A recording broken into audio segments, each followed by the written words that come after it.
Now, while you're scouring the internet for different builds for your Hu Tao and weapons to use on her, there's something that you absolutely need to understand, and that's how her elemental skill, Guide to the Afterlife, is going to affect what weapons are going to be good in your build, because the least talked about thing for her skill, we all know it gives attack based on your health, but it's very important to know that it has an attack cap. And you might ask, well, why is this important? Don't worry, we're going to tell you exactly why and give you the best weapons for your Hu Tao. So if you look at my base attack here, I have 715 base attack. This is from the combination of having a level 90 Hu Tao as well as a level 90 Staff of Homa.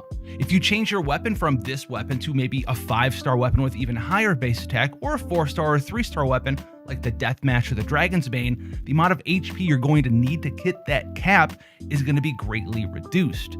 You can hit anywhere from 30,000, which would cap you, all the way up to 50,000 health, which is something that you cannot hit with a good build on your Hu Tao. Because as a DPS, you're still going to be wanting to stack not just HP, but crit chance, crit damage, and even elemental mastery to get the most out of your reactions on your Hu Tao. And another thing that could slightly change what weapons are going to be good or maybe worse for you depends on the talent level of Guide to the Afterlife. If you have the Constellation that gives you an extra 3 levels, then you're going to be able to have a 7.15% HP scaling instead of a 6.26% HP scaling. For example, if I didn't have talent level 13 on this Hu Tao, I would need to hit 45,000 health to cap out the HP to attack threshold on Guide to the Afterlife. It's not something that you need to aim for, but it definitely is something that you don't want to go over on your build. So if you see a weapon that you like in this guide and you have way more HP than necessary for that weapon, try to drop off some HP percent in your main stat on your sands or in some substats and get more elemental mastery. You'll be doing way more damage that way, because having all the HP in the world doesn't matter if it's not actually giving you attack. So let's get this one out of the way. The Staff of Homa, how good is it? Well, it's de facto her best weapon. This weapon was perfectly balanced for the Hu Tao build.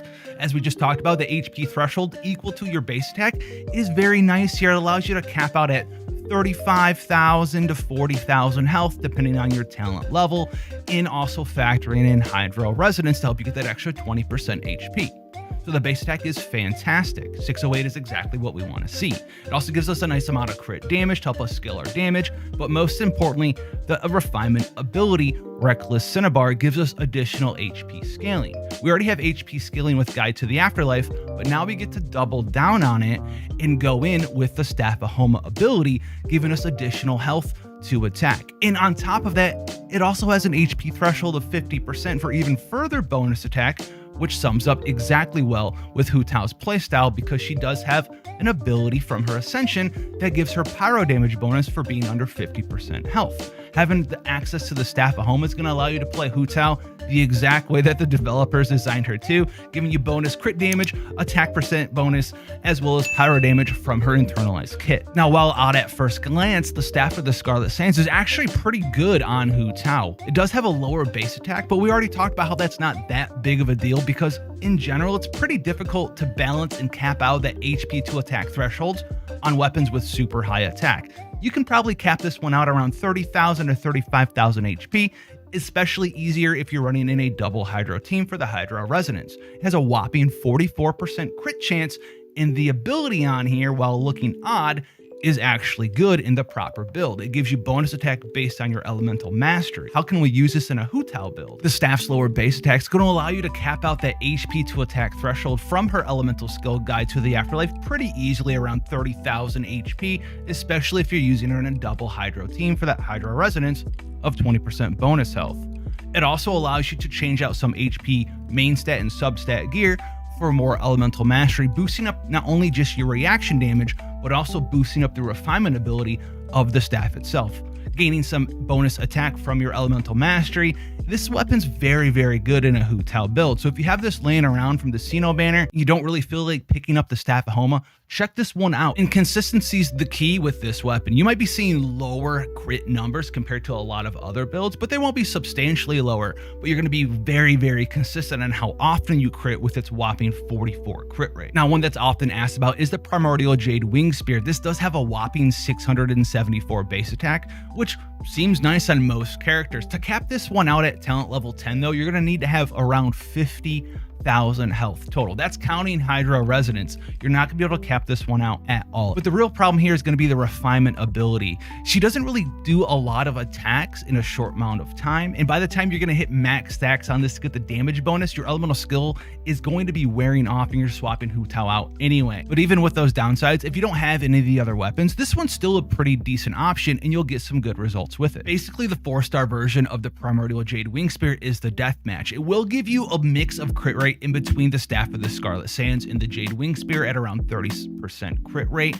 The ability on this doesn't matter all that much either, giving you a bonus attack and a little bit of bonus defense. Not all that crazy. Also, the base attack on this is a 4-star weapon, so be very careful with how much HP you're putting on your Hu Tao. You're going to hit that threshold for the conversion cap pretty easily. One of my personal favorite 4-star weapons to try on Hu Tao is going to be Dragon's Bane. It has Elemental Mastery on it, which is going to help you out substantially because you're going to be doing reverse vaporizes with Hu Tao in pretty much every team that she's in. On top of that though, the refinement ability boosts your damage up even more. This weapon's a fantastic pickup for your Hu Tao. If you don't want to try any of the 5-star weapons, use this one, especially if you have her in a double Hydro team. You're almost always going to have the refinement ability active, and that Elemental Mastery is going to boost up those reactions even more. The only real downside to using the Dragon's Bane is it doesn't have anything that boosts your crit chance or your crit damage, no HP percent on it, but as long as you make up the lack of what this weapon offers in your artifacts, this weapon's going to be a very good weapon to use on Hu Tao. If you just started the game, there's also the Black Tassel, which is the penultimate free-to-play weapon. It just has health on it.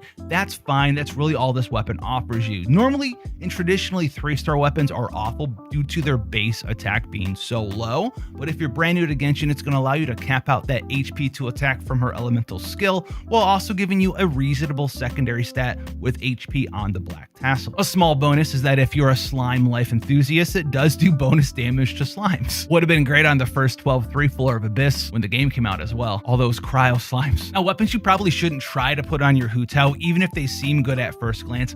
Energy recharge weapons aren't really all that useful for her. We don't need a ton of energy recharge on Hu Tao. Most of her damage is going to be coming from her ability to do charge in normal attacks with Guide to the Afterlife active. Spirit Soother's more of an afterthought. You definitely do not need to have a certain amount of energy recharge to try to use her elemental burst every rotation or every other rotation. It's not that big of a deal. The vast amount of damage isn't coming from it. Energy recharge is an entirely wasted stat in my opinion on this character. And in addition to those weapons that buff up your elemental burst damage or elemental burst crit rate should be avoided on Hu Tao. Spirit Soother can hit relatively hard, but it's just that one hit. The vast amount of her damage is coming from the amount of normal and charge attacks you do with Vaporize as the reaction due to Guide of the Afterlife. For more information on Hu Tao, check out the 2023 updated guide covering everything you need to know about this character, not just weapons. As always, guys, I'll see you in the next one.